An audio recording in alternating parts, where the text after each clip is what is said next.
आज बहुत इम्पोर्टेंट श्लोक है, बहुत ही इम्पोर्टेंट और बहुत इंटरेस्टिंग भी है आज का सेशन। ओम अज्ञानतिमिरन्धस्य ज्ञानाञ्जनशलाकया चक्षुरुन्मिलितं येन तस्मै श्रीगुरुवे नमः।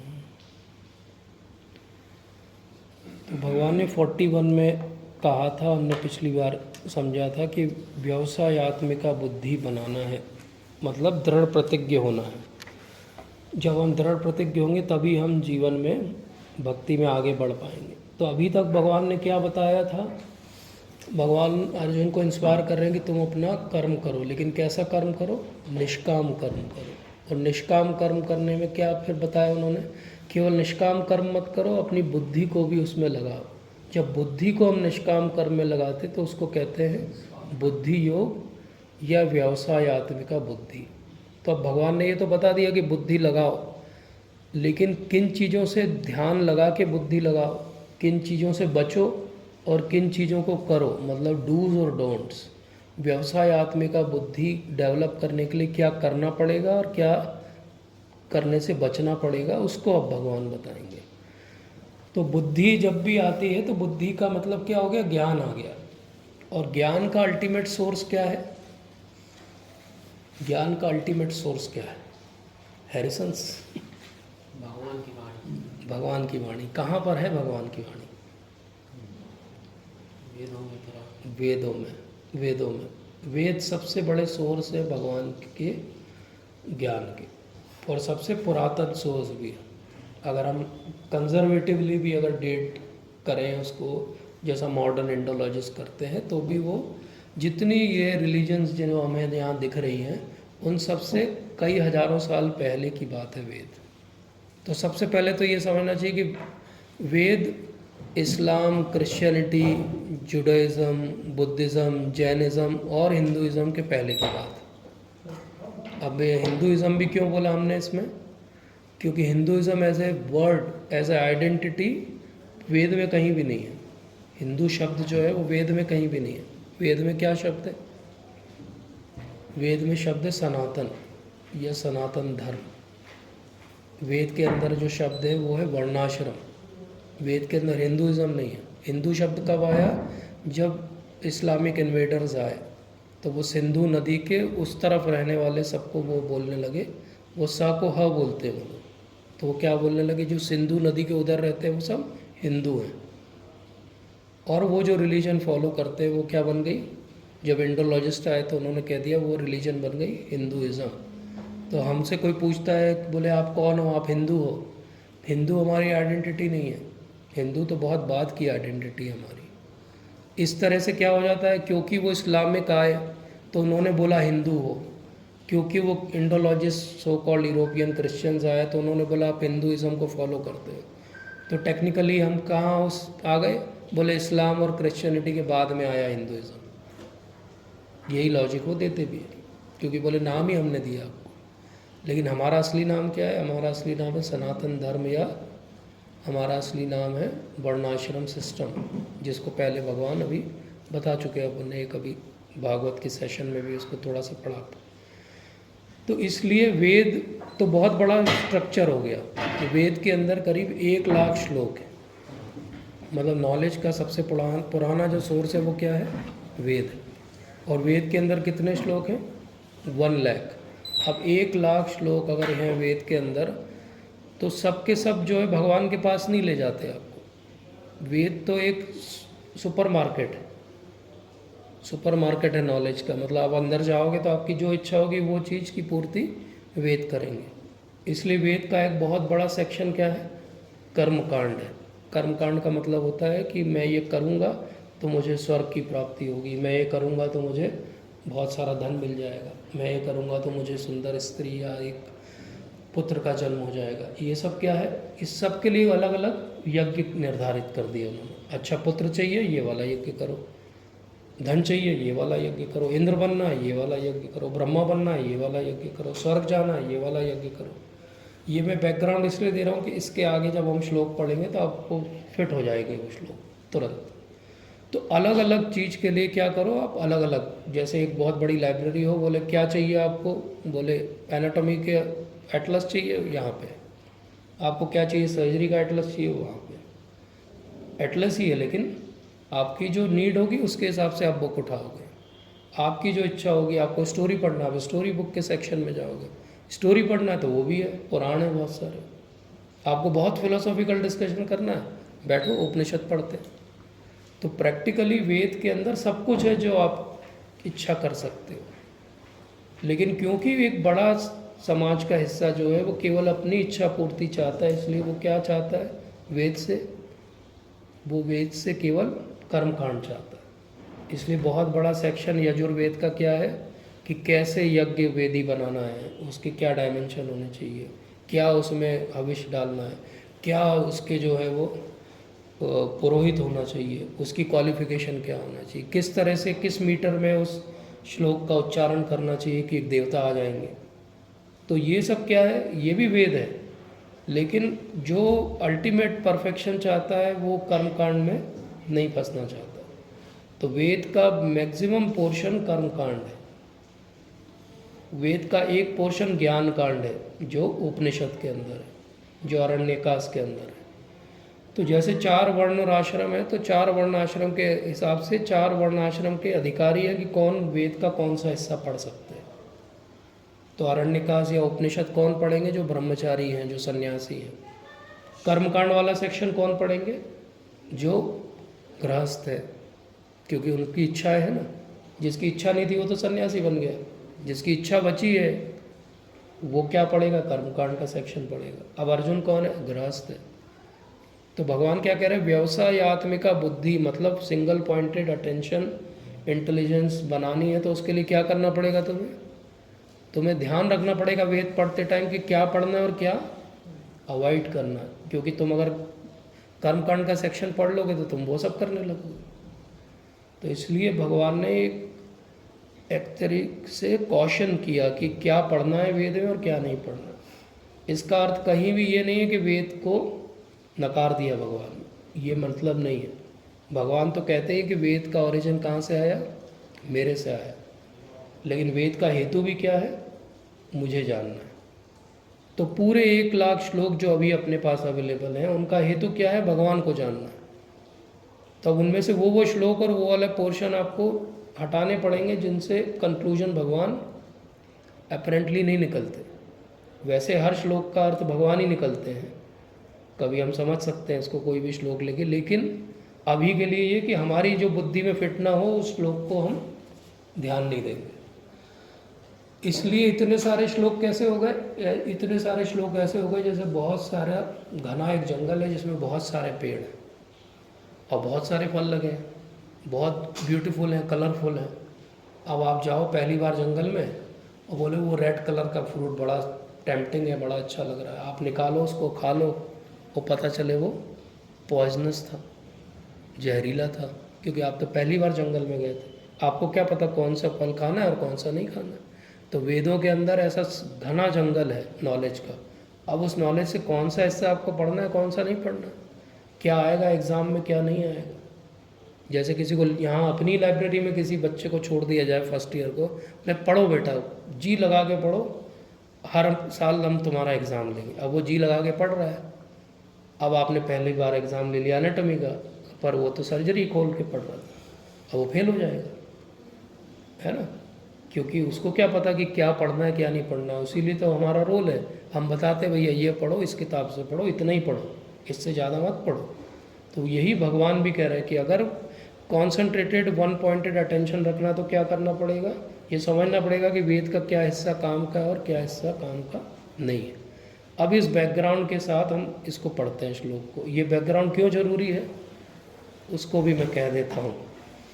हम सबको पता है कितने वेद हैं, 4 वेद हैं। चारों के नाम हम सबको पता है। यस, हमारे किस किस के घर में कौन कौन सा वेद है, सामवेद है प्रभु जी आपके पास, यजुर्वेद आपके घर पे है, कभी आपने पढ़ा, अथर्ववेद खोल के पढ़ा क्या है उसके अंदर। हम सब हिंदू हैं ना, हम सब ने अभी बोला भगवान की वाणी सबसे ज़्यादा कहाँ है, वेद में है।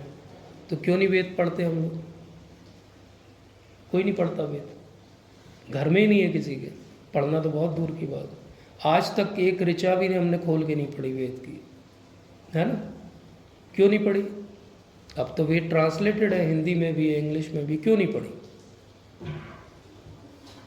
हम कहने को बोलेंगे, अभी कोई फॉरेनर आ जाएगा बोले what is the ultimate knowledge you Indians have, तो तुरंत हम बोले वेदा, वेदा मीन्स नॉलेज, वेद ही सार है, वेद ही सब कुछ है, वेद की ओर चलो।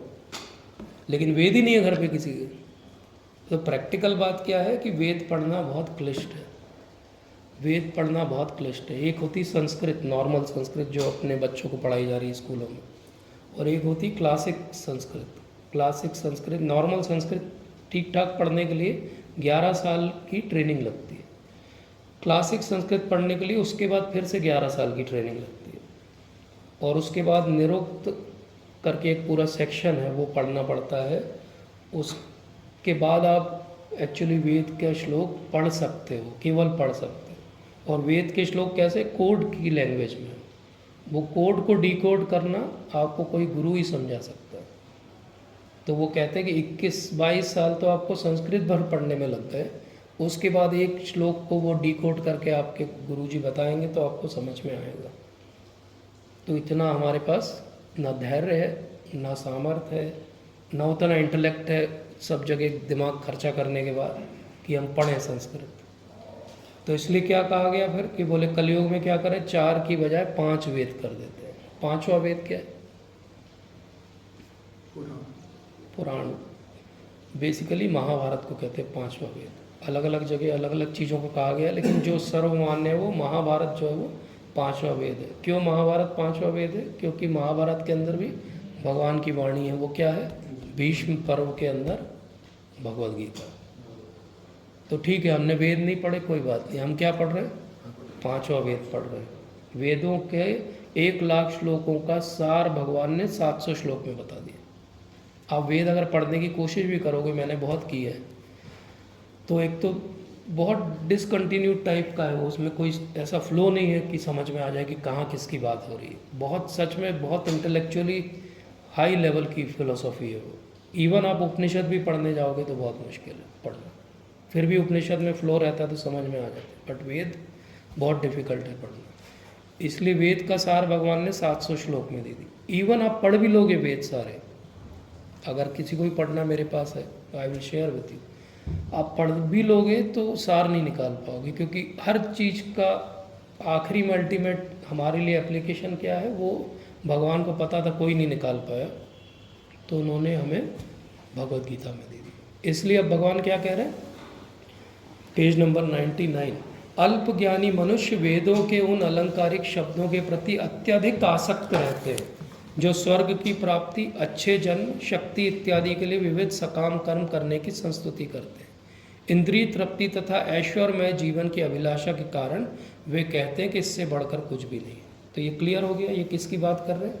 जो वेदों से कर्म कांड ढूंढते हैं, वो 2 चीज़ों के पीछे पड़े रहते हैं। ये टर्मिनोलॉजी समझना चाहिए, भोग और ऐश्वर्य। जब भी आप किसी को सुनो, चाहे वो वेद खोल के बोल रहा हो, चाहे वो भगवद गीता या पुराण के बारे में व्याख्यान कर रहा हो, अगर वो आपको भोग और ऐश्वर्य की शिक्षा दे रहा है तो वो कर्म कांड की शिक्षा दे रहा है। ये धागा बांध लो, ये हो जाएगा, उस पेड़ के 5 चक्कर लगाओ, ऐसा हो जाएगा, वो काले कुत्ते को उस तारीख पे ढूंढो और उसको 1 रोटी खिला दो, ऐसा हो जाएगा, ये चावल इस पानी में मिलाओ और ऐसे फेंक दो, ये नींबू उठाओ मिर्ची के साथ और ऐसा कर दो। ये सब क्या है? भोग और ऐश्वर्य। और बहुत इम्पॉर्टेंट बात है कि हमारा हेतु भगवद गीता पढ़ने का या कोई भी शास्त्र पढ़ने का भोग और ऐश्वर्य नहीं होना चाहिए। अगर हमारा हेतु भोग और ऐश्वर्य है तो हम कहाँ फंस गए? वो सघन जंगल के अंदर हमें कहीं छोड़ दिया बिना मोबाइल GPS के, बोले निकलो बाहर। क्यों मैं ये कह रहा हूँ? कर्मकांड ऐसा ही है और ज्योतिष भी ऐसा ही है। आप अगर फंस गए उनके चक्कर में तो आप निकल नहीं पाओगे जीवन भर, क्योंकि आप एक चीज़ पढ़ोगे फिर वो दूसरी चीज़ सिखाएंगे आप, और दूसरी चीज़ करने जाओगे तो तीसरी चीज़ बताएंगे। होगा उससे कुछ भी नहीं, जो एक्चुअली प्रारब्ध है वो भोगना ही पड़ेगा आपको, लेकिन उस भोगने में एक और चीज़ जोड़ लोगे आप कि वो व्यर्थ के काम करते रहोगे बाहर निकलने की, जिनसे आप बाहर उस जंगल से नहीं निकल सकते। एक घने जंगल में बीच में जहाँ वीरप्पन रहता था वहाँ छोड़ दिया जाए आपको, या जहाँ नक्सलाइट रहते हैं, क्या आप अपने से निकल लोगे? नहीं। लेकिन अगर एक वहाँ पे आदमी मिल जाए आपको जो सब रास्ते पगडंडी जानता हो, वो आपका हाथ पकड़े बोले चलो मैं लेके चलता हूँ, भगवद गीता वही है। उस सघन जंगल में जहाँ हम फंसे हुए, हमारी इतनी भोग ऐश्वर्य की इच्छाएं हैं, वहाँ से निकालने का काम कौन कर सकता है? भगवद गीता। एक फ्रेंड जैसे आएगा, आपका हाथ पकड़ेगा, बोलेगा चलो मैं लेके चलता हूँ। इसलिए भगवान आगे क्या कहते हैं, ये पढ़ेंगे हम श्लोक, बहुत सुंदर श्लोक। भोगैश्वर्य प्रसक्तानां भोगैश्वर्य प्रसक्तानां तया अपरत चेतसां तया अपरत चेतसां व्यवसायात्मिका बुद्धि व्यवसायात्मिका बुद्धि समाधो न विधीयते। समाधो न विधीयते। तो जो भोग और ऐश्वर्य के लिए बहुत ज़्यादा आसक्त होते हैं तो वो क्या हो जाते हैं? मोहग्रस्त हो जाते हैं। तो उस जंगल में क्या करते हैं? वो ये भी फल चख लूँ मैं, वो भी फल चख लूँ मैं, यहाँ भी खा लूँ, मैं ये पानी पी लूँ, तो वो बाहर निकलने की कभी सोच ही नहीं पाते। ऐसे मोहग्रस्त व्यक्ति क्या हो जाते हैं? क्या उनकी वन पॉइंटेड अटेंशन रहेगी कि ये पगडंडी पकड़ोगे नॉर्थ वाली तो तुम बाहर निकल जाओगे, लेकिन वो क्या बोलेंगे, अरे ये पेड़ भी तो नया दिख रहा है और वो जंगल भी, तो वो जानवर भी अच्छा दिख रहा है। वो क्या हो जाएंगे? उनकी व्यवसाय आत्मिका बुद्धि कभी नहीं होगी, वो हमेशा भटक जाएंगे। उनको आप हाईवे पे भी छोड़ के आओगे तो वो बाजू की पगडंडी पकड़ के फिर वहीं पे मिलेंगे थोड़ी देर के बाद, बोले फिर आ गए तुम यहाँ, तुमको बताया था ना वहाँ से सीधे चले जाओ, सब कुछ मिल जाएगा तुमको। बोले नहीं, ये अच्छा लग रहा था। तो दो चीज़ें उनको अटका रही है, भोग और ऐश्वर्य। ये बहुत इंपॉर्टेंट चीज़ है। भोग और ऐश्वर्य दोनों क्यों बोला उन्होंने? केवल ऐश्वर्य बोल देते, भोग तो ऐश्वर्य का ही होगा ना, बिना ऐश्वर्य के कोई भोग कर सकता है? क्या सोच रहे हैं आप? क्यों बोला? ये बहुत बड़ा प्रश्न उठना चाहिए। दो दो बार भगवान बोल दिए भोग ऐश्वर्य, भोग ऐश्वर्य। अरे एक शब्द बोलते, लेकिन हमको पता होना चाहिए भगवान एक मात्रा भी व्यर्थ में खर्च नहीं करते बोलते टाइम। भोग जो है इंद्रियों से करेंगे तो आनंद मिलेगा, जबकि ऐश्वर्य में थोड़ा सा अहंकार, ऐश्वर्य, सम्मान मिलेगा। नहीं, लेकिन ऐश्वर्य होगा तभी तो भोग करोगे आप। क्या सोच रहे हो? ज़्यादा जरूरी ऐश्वर्य है, मतलब है ना, ऐश्वर्य ज़्यादा, भोग तो अपने आप आ जाएगा। अब पैसा होगा तो सब खरीद लेंगे। सर जिनके पास ऐश्वर्य नहीं भी है तो भी जो भी भोग है उससे वेरी बचा गुड, जा सकता है। Very good. जिनके पास ऐश्वर्य नहीं है, जो फुटपाथ पे भी, उनके भी 10 बच्चे हैं, भोग वहाँ भी है। ऐश्वर्य नहीं होने पे भी भोग है। नेपाल, भूटान, जहाँ ऐश्वर्य नहीं है, भोग नहीं है क्या? हाँ, सबसे ज़्यादा ड्रग एडिक्ट पड़े वहाँ पे। क्यों पड़े?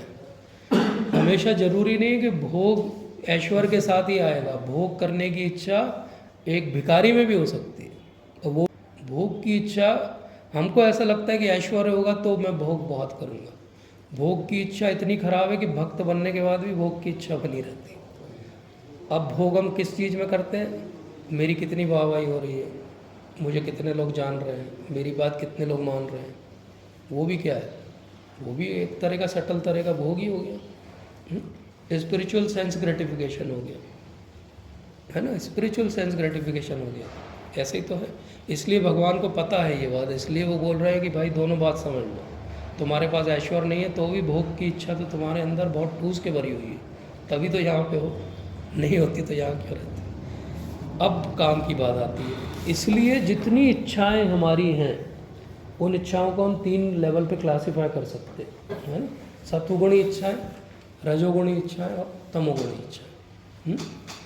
या हमारे इंक्लिनेशन कभी भी भोग या ऐश्वर्य को प्राप्त करने के भी तीनों लेवल पे हो सकते हैं, है ना। कोई सत्वगुणी भोग कैसा हो सकता है?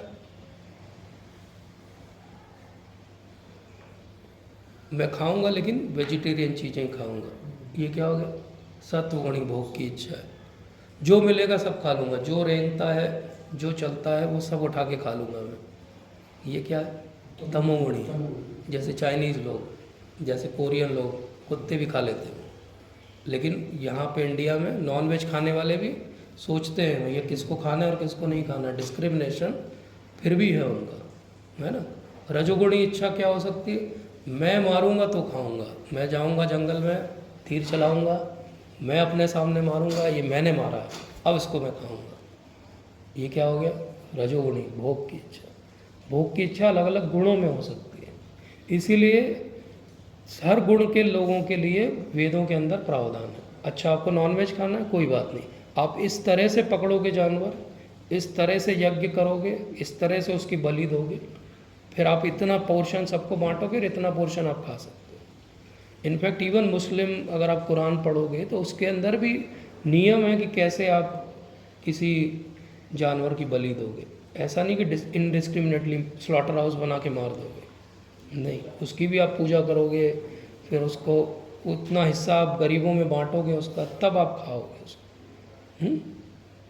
तो आपको लिकर भी पीना है तो हाँ, ये भगवान है आपके, इनको चढ़ेगी पहले, फिर जो बचेगी वो आपको मिलेगी।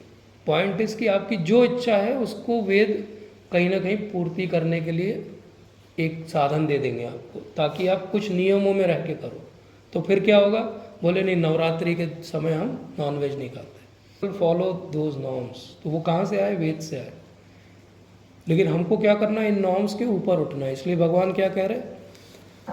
त्रैगुण्या विषया वेदा निस्त्रैगुण्यो भवार्जुन निर्द्वंदो नित्यसत्वस्थो निर्योगक्षेमम् आत्मवान। तो वेदों में मुख्यतः प्रकृति के 3 गुणों का वर्णन हुआ, जैसा अभी हमने समझा। हे अर्जुन, इन 3 गुणों से ऊपर उठो, समस्त द्वैत और लाभ और सुरक्षा की सारी चिंताओं से मुक्त होकर आत्मपरायण बनो। तो लोग 3 गुणों में क्यों फंसते हैं? उसके लिए उन्होंने रीज़न दिए भगवान ने, या तो अपना लाभ चाहते हैं या अपनी सुरक्षा चाहते हैं। तो लाभ और सुरक्षा की इच्छा से ऊपर उठना है, 3 गुणों से हमको ऊपर उठना है। मतलब वेदों में जहाँ जहाँ 3 गुणों का वर्णन है उससे ऊपर उठना है।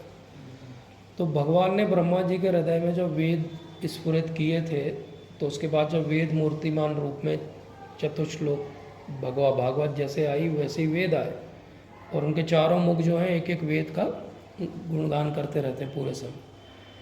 उन ब्रह्मा जी को, जिनका मतलब क्वाड कोर प्रोसेसर है, हमसे 4 गुना कई हज़ार गुना ज़्यादा प्रोसेसिंग पावर है उनके पास, उनको वेद कितनी बार पढ़ने पड़े समझने के लिए? भागवत के अंदर आता है 3 बार पढ़ने पड़े। क्योंकि पहली बार जब वेद पढ़े तो उनका इन्फ्रेंस क्या निकला? बोले वेद मतलब कर्मकांड। दूसरी बार वेद पढ़े तो क्या निष्कर्ष निकाला उन्होंने? वेद मतलब ज्ञान कांड, मतलब उपनिषद। ये कंक्लूजन है वेद। तीसरी बार जब ध्यान से उन्होंने वेद पढ़ा तो उनको समझ में आया वेद मतलब उपासना कांड। सबसे छोटा हिस्सा जो वेद का है वो उपासना के बारे में भगवान की, लेकिन वो एक्चुअली कंक्लूजन है। ऐसा हो सकता है ना, कोई बहुत बड़ी बुक हो, बहुत सारे चैप्टर हों, लेकिन उसका कंक्लूजन कहीं आखिरी में कुछ और ही हो, जो आखिरी के चैप्टर का सार हो। वो पहले का केवल इसलिए दिया गया है कि आपको आखिरी की बात समझ में आए। जैसे सर्जरी की हर बुक के अंदर अप्लाइड एनाटॉमी दी रहती है, मेडिसिन की हर बुक के अंदर अप्लाइड फिजियोलॉजी दी रहती है, लेकिन फिजियोलॉजी पे नहीं रुकना है, आपको तो दवाई तक जाना है और उसके साइड इफ़ेक्ट तक जाना है। ऐसे ही वेद में 3 गुणों का वर्णन है, लेकिन 3 गुणों के ऊपर उठना है। ज़्यादातर लोग क्योंकि डरते हैं, अपनी सुरक्षा काय में ढूंढते हैं, चलो आज का जीवन अच्छा नहीं है, अगला जीवन स्वर्ग में हो जाए तो मैं क्या करूं, उसके लिए ये यज्ञ करूंगा तो मैं स्वर्ग चला जाऊंगा। क्या ढूंढ रहे हैं वो? अपनी सुरक्षा ढूंढ रहे हैं। इसलिए भगवान कह रहे हैं कि सुरक्षा, या क्या चाहते हैं वो? बोले आज पुत्र नहीं है मेरा, पुत्र हो जाए। क्या चाह रहे? लाभ। वेद में कर्म कांड में 2 ही कारण से लोग फंसे रहते हैं, एक अपना लाभ चाहिए या आगे के जीवन की सुरक्षा चाहिए। भगवान कह रहे हैं ये 2 इच्छा से ऊपर उठ जाओ, मतलब सुख दुख लाभ हानि जय पराजय से ऊपर उठ जाओ, द्वंद्वों से ऊपर उठ जाओ। इसलिए कह रहा है निर्द्वंदो नित्य सत्वस्थो, निर्द्वंद भी हो जाओ, सत्व से भी ऊपर उठ जाओ। क्यों ऐसा करो? क्योंकि एक छोटे कूप से सारा कार्य एक विशाल जलाशय से पूर्ण हो जाता है। एक छोटा कूप हो आपके पास, एक कुआं हो, और एक बहुत बड़ा जलाशय हो, तो आप दोनों में से क्या लेना चाहोगे? आपको चॉइस दी जाए, एक कुआं चाहिए आपको कि एक बहुत बड़ा समुद्र चाहिए मीठे पानी का, क्या लोगे आप? बोले हम समुद्र ले लेंगे, कुएं में जितना पानी है उससे तो ज़्यादा ही है वहाँ पे। जो चीज़ें कुएं से पूरी होती है वो समुद्र से तो हो ही जाएंगी। तो ऐसे ही कर्मकांड क्या है? कुआं है। तो पुराने समय में गांव में अलग अलग कुएं होते थे। ये बर्तन धोने का कुआं है, ये कपड़े धोने का कुआं है, जिसका पानी जैसा हो, जो मीठा पानी है वो पीने का कुआं है। पीने के पानी से बर्तन धो लिया आपने तो आपको गांव से निकाल दिया जाएगा, क्योंकि आप मिस यूज़ कर रहे हैं। ऐसे ही कर्मकांड में अलग अलग कुएं हैं। पुत्र प्राप्ति का कुआं एक अलग है, स्वर्ग प्राप्ति का कुआं अलग है। अब आप कितने कुएं खोदोगे और कितने कुओं को मेंटेन करोगे? उससे अच्छा आप क्या करो, बोले हटाओ ये सब कुएं, हम तो जा रहे हैं समुद्र के पास। हमारी सारी इच्छा की पूर्ति कहाँ हो जाएगी? समुद्र में जाने से अपने आप हो जाएगी। ऐसे ही भगवान कह रहे हैं कि अलग अलग कहाँ कहाँ तुम भटकोगे, तुम एक चीज़ को पकड़ो, और वो क्या पकड़ो? उपासना को पकड़ो, भगवान की भक्ति को पकड़ो। अब आता है वो श्लोक जिसके लिए एक्चुअली सबसे मिसअंडरस्टूड श्लोक है अगर भगवद गीता का, तो वो ये है।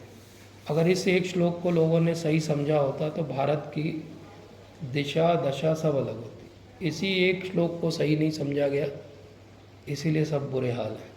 अगर मुझे कोई ऑप्शन दे कि एक श्लोक आप भगवद गीता का किसी को समझाना चाहते हो, तो मैं बोलूँगा मैं ये समझाऊँगा 2.47। ये श्लोक